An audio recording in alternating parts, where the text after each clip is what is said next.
दर्शकगण, श्रोतागण, भाई और बहनों, मातृशक्ति को नमन। खास, विशेष, मनमोहक, नए नए विषयों की जानकारी देने वाला, योग दर्शन शिक्षा के बारे में बताने वाला, और व्यक्ति का कैसे विकास हो, व्यक्तित्व निर्माण कैसे हो और व्यक्ति का जीवन कैसे अच्छा बने, व्यक्ति सही मायने में व्यक्ति कैसे बने, उसमें इंसानियत के गुण, मानवता के गुण कैसे आए और व्यक्ति किसी को दुख न दे करके परोपकार करे और अपने जीवन को धन्य करे, इसके बारे में अच्छे अच्छे सूत्र दिए जाते हैं। और व्यवहार जगत की और पारलौकिक जगत की सारी बातों का चिंतन जो है कार्यक्रम में किया जाता है। कार्यक्रम में हम प्रतिदिन नए नए विषयों के साथ प्रवेश होते हैं। हर विषय होलिस्टिक बनाया जाता है, हर विषय शोधपरक बनाया जाता है और उसमें नई नई सामग्री डाली जाती है विषय के अनुरूप, ताकि वह विषय जो है वो एक अच्छा विषय बन जावे और सारी बात विषय के इर्द गिर्द की जाती है, विषय से हट करके कोई भी बात नहीं की जाती है। तो आज हम एक जलवायु से जुड़ा हुआ, जो हमारे पर्यावरण से जुड़ा हुआ विषय है, वो लेकर के आपके सामने प्रस्तुत हो रहे हैं। आज का विषय जलवायु परिवर्तन। भाई और बहनों, दर्शकगण, श्रोतागण, बहुत ही सुंदर विषय है। इस पर घंटों घंटों पर चर्चा की जा सकती है। जलवायु, इसकी संधि विच्छेद की जाए तो जल प्लस वायु, पानी और हवा, ये हर प्राणी के लिए आवश्यक तत्व है और ये पर्यावरण से मिलता है, ये हमारे कॉस्मॉस से मिलता है, ये सृष्टि से मिलता है, वसुधा से मिलता है, इस जगत से मिलता है, इस संसार से मिलता है, इस कुदरत से मिलता है, इस प्रकृति माँ से मिलता है। तो ये तो हमारे दो भाग हुए। हम आज सांगोपांग व्याख्या करेंगे कि जो जलवायु है या जो सृष्टि है वो पंचभूतात्मक है। पृथ्वी, जल, अग्नि, वायु और आकाश, पांच भूतों से ये पूरा पर्यावरण बना है, पूरा जगत बना है, पूरा जलवायु बना है। और पांच भूतों के द्वारा 84 लाख जीवा योनि के जितने भी प्राणी हैं इनसे पैदा होते हैं और पांच भूतों से ही जो है अपना भरण पोषण करते हैं। और आयुष्य कर्म के अधीन जब उनका आयुष्य समाप्त हो जाता है तो वो जब चले जाते हैं, मर जाते हैं, राम नाम सत्य हो जाता है, उस समय में उस जीव के, उसके जो है लिविंग ऑर्गेनिज्म के, लिविंग बीइंग के, जीवित प्राणी के जो है ये पांच भूत जो जिससे उसका शरीर बना हुआ है, इस पांच भूतों से, पांच भूत पृथ्वी, पृथ्वी में जल, जल में अग्नि, अग्नि में वायु, वायु में और आकाश, आकाश में पुनः इन पांच तत्वों में विलीन होता है। फिर नए जीव आते हैं और फिर पुराने चलते रहते हैं। ये क्रम सृष्टि का चलता रहता है, इसी इसको संसार कहते हैं। संसार का अर्थ होता है जो संचरण करता है, जो हर वक्त बदलता रहता है। संसार के लिए कहा जाता है हर क्षण हर वस्तु बदलती है। जो मैंने ये अंगुली उठाई तो अंगुली उसी जगह पर, उसी स्थान पर पुनः नहीं उठाई जा सकती है, उसका स्थान तुरंत बदल जाएगा। और जो हमारा दीपक है, दीपक की लौ जो जलती है, तो जो लौ एक बार जल गई तो उसके थोड़े से अंतराल के बाद में उसका स्थान बदल जाता है। हर क्षण हर वस्तु बदलती है, उसी का नाम संसार है, उसी का नाम जलवायु। इसीलिए आज का विषय जलवायु परिवर्तन होना, यानी ये सब चीज परिवर्तित होते रहते हैं। और जलवायु में देखिए ऋतुएं आती है। ऋतुएं जो है 6 तरह की होती है, जैसे सर्दी होती है, गर्मी होती है, वर्षा होती है, शिशिर होती है, हेमंत होता है। और इस तरीके से 6 जो हमारी ऋतुएं होती है और ऋतु के अनुसार जो है हमारा पहनावा होता है, हमारा खान पान होता है, हमारा चिंतन होता है। सर्दी आती है हम गर्म कपड़े पहनते हैं, गर्मी आती है तो हम हल्के पतले कपड़े पहनते हैं, सर्दी के अंदर हम गर्म भोजन करते हैं, गर्मी में हम ठंडा भोजन करते हैं। तो इस तरीके से ये जलवायु परिवर्तन होता रहता है। और ये जलवायु केवल मनुष्य के लिए नहीं है, जलवायु प्राणी मात्र के लिए है, 84 लाख जीवा योनि के लिए है। इसीलिए इसको कुदरत कहते हैं, इसको नेचर कहा जाता है, इसको प्रकृति माँ कहा जाता है। और सब हम प्रकृति माँ से पैदा होते हैं। इसीलिए इस जलवायु के प्रति, ये समग्र जो है विश्व के प्रति हमारा बहुत बड़ा दायित्व है।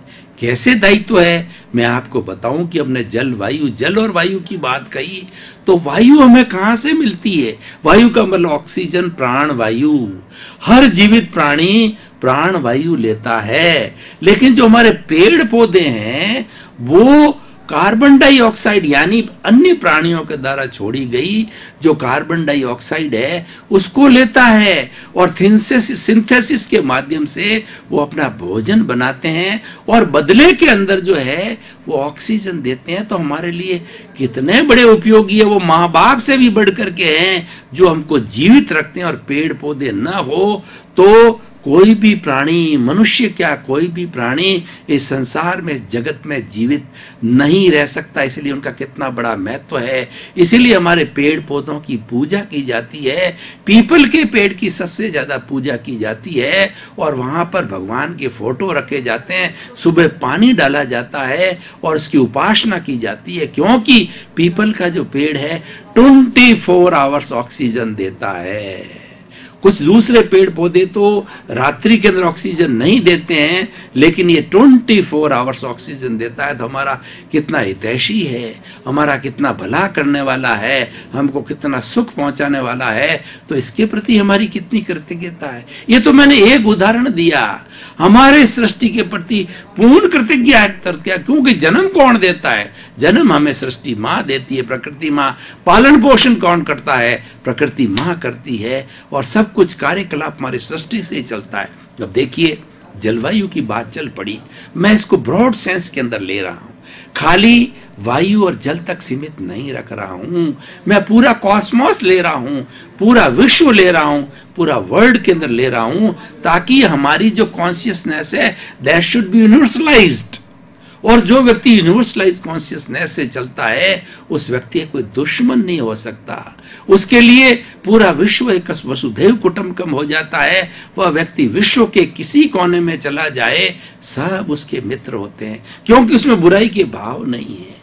उसके अंदर, जिस व्यक्ति के अंदर बुरा भाव नहीं होता, मित्रता का भाव होता है, तो उस मित्रता के भाव की वजह से सामने वाला उसका मित्र हो जाता है। और हमारे में शत्रुता का भाव होता है तो वह भाव उसमें भी पैदा हो जाता है, वो हमारा शत्रु हो जाता है। सारे कॉस्मोस में गिव एंड टेक का फॉर्मूला चलता है। आप करके देख लीजिए।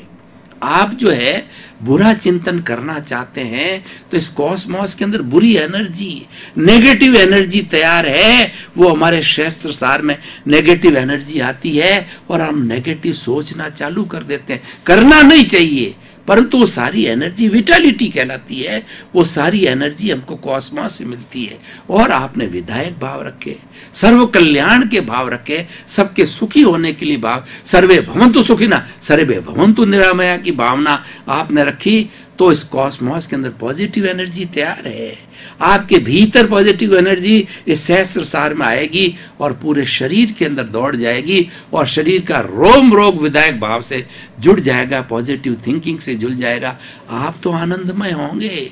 लेकिन हर व्यक्ति का जो सोच होता है उसका एक ओरा बनता है, उसका एक आभा मंडल बनता है। आभा मंडल के चित्र लिए गए हैं कि व्यक्ति क्या सोचता है।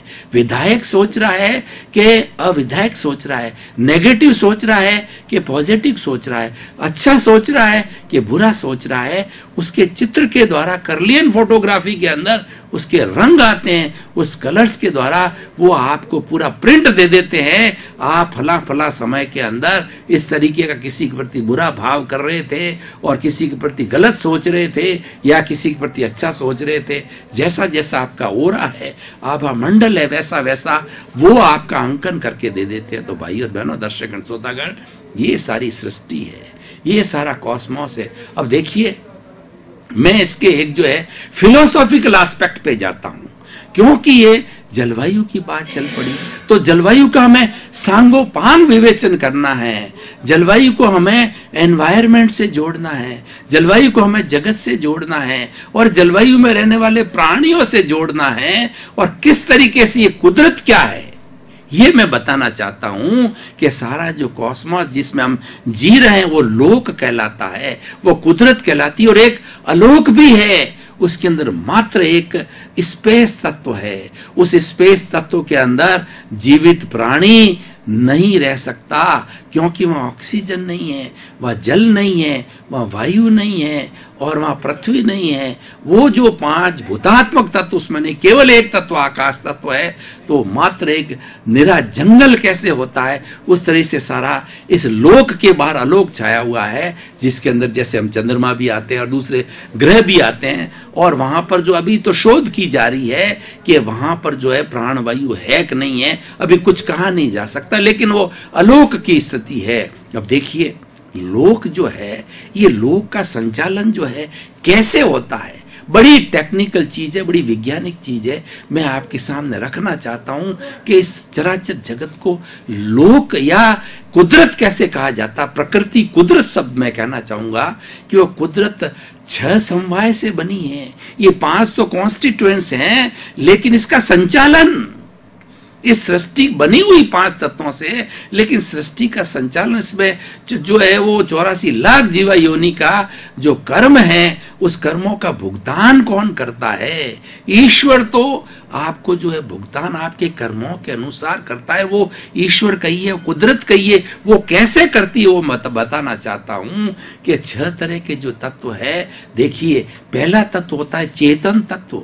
मैं बोल रहा हूं, जो हलन चलन करता है और जो चेतनामय परमाणुओं के पिंड को आत्मा कहा जाता है, कॉन्शियसनेस कहा जाता है, चेतना कहा जाता है।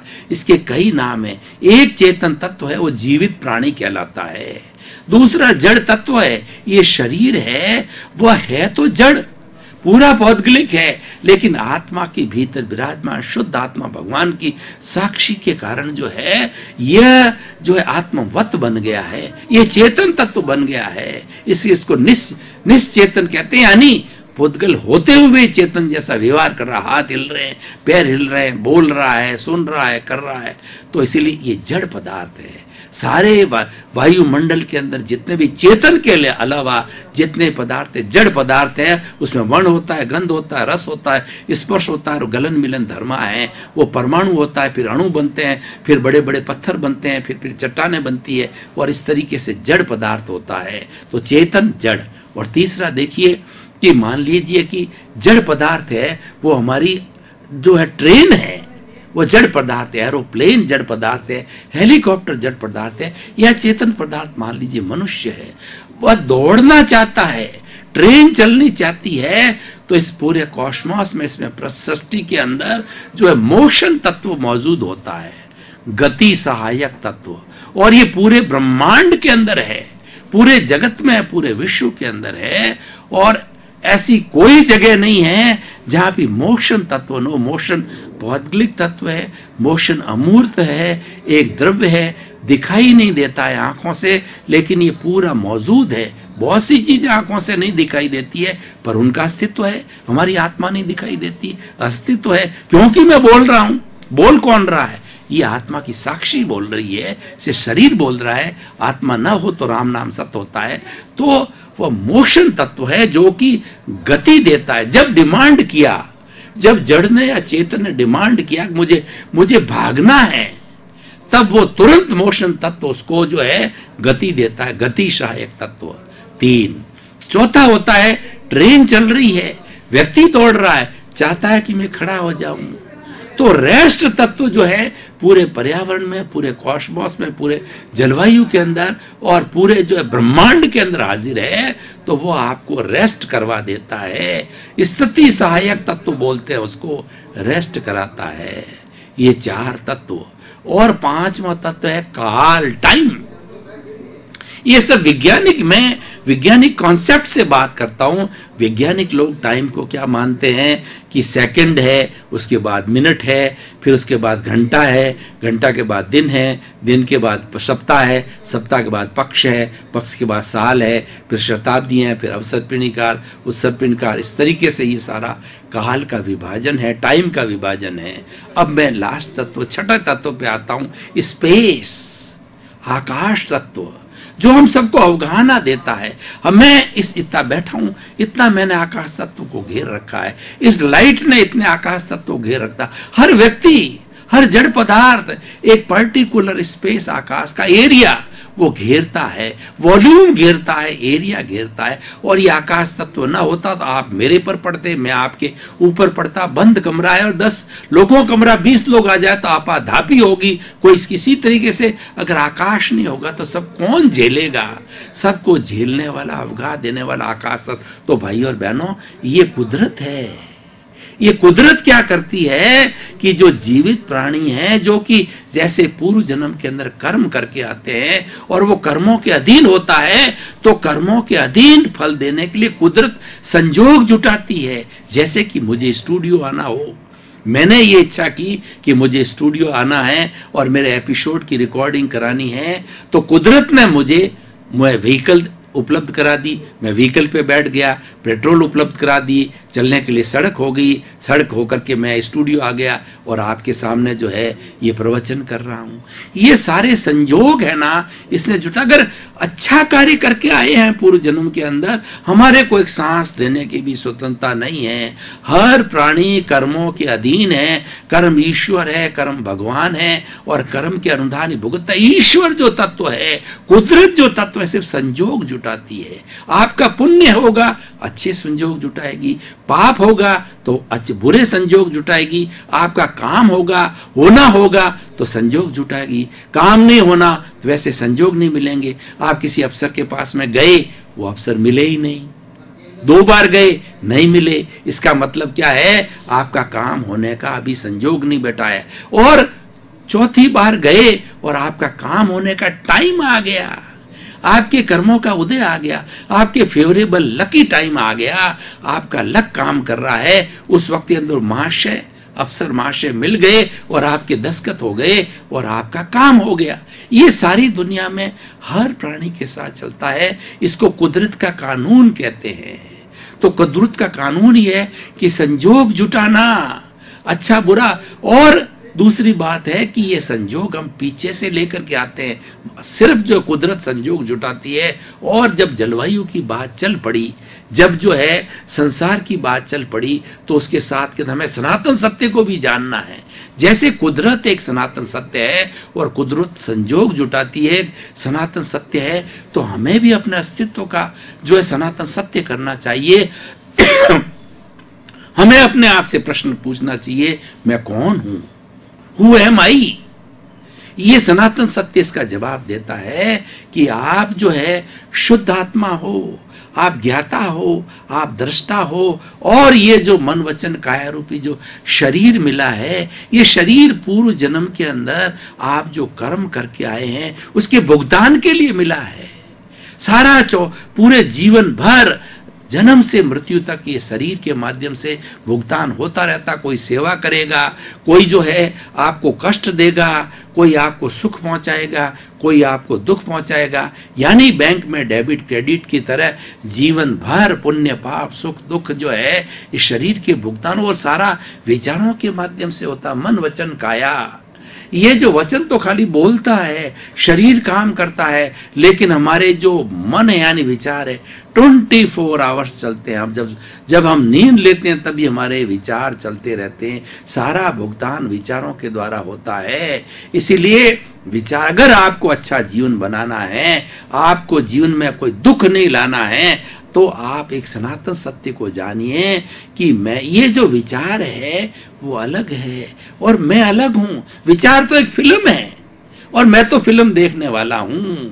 मैं तो ज्ञाता दृष्टा हूं, वो मेरा अस्तित्व है। मैं तो अमूर्त शुद्ध आत्मा हूं, वो मेरा अस्तित्व है। और ये जो विचार जो चल रहे हैं ये एक फिल्म है। जीवन पर हमारी ये फिल्म जो हम लेकर के आए साथ के अंदर, वो फिल्म चलती रहती है। 50 साल की फिल्म, जैसे 3 घंटे की फिल्म हम देखते हैं, तो हमारा जिसका जीवन किसी का 80 वर्ष होता है, किसी का 50 होती है। फिल्म 80 वर्ष की फिल्म चलती है और वो विचारों के माध्यम से चलती है। तो अगर आपको दुख नहीं लेना है तो आप विचारों को बाईपास करो। दर्शकगण, श्रोतागण, भाई और बहनों, आपका बहुत बहुत धन्यवाद। कार्यक्रम नई नई बातें बताता है। कार्यक्रम सनातन सत्य बताता है। कार्यक्रम कुदरत का कानून बताता है और कुदरत कैसे कार्य करती है उसका बताता है। कार्यक्रम को देखते रहिए, हर दिन कुछ न कुछ नया मिलेगा। हो सकता है कौन सा विचार आपके जीवन की दिशा को बदल दे। जब दिशा बदलती है तो दशा बदल जाती है और आप सुख से दुख से सुख में आ जाते हो। पुनरुत्थान कार्यक्रम दुख में से सुख निकालने की कला सिखाता है। इसी क्रम में आपका जीवन आनंदमय हो, मंगलमय हो, सुखमय हो। आप खूब धर्म ध्यान करें और समाज की सेवा करें, परोपकार करें और अपने जीवन को धन्य बनावें। आपके प्रति मंगल भावना शुभ।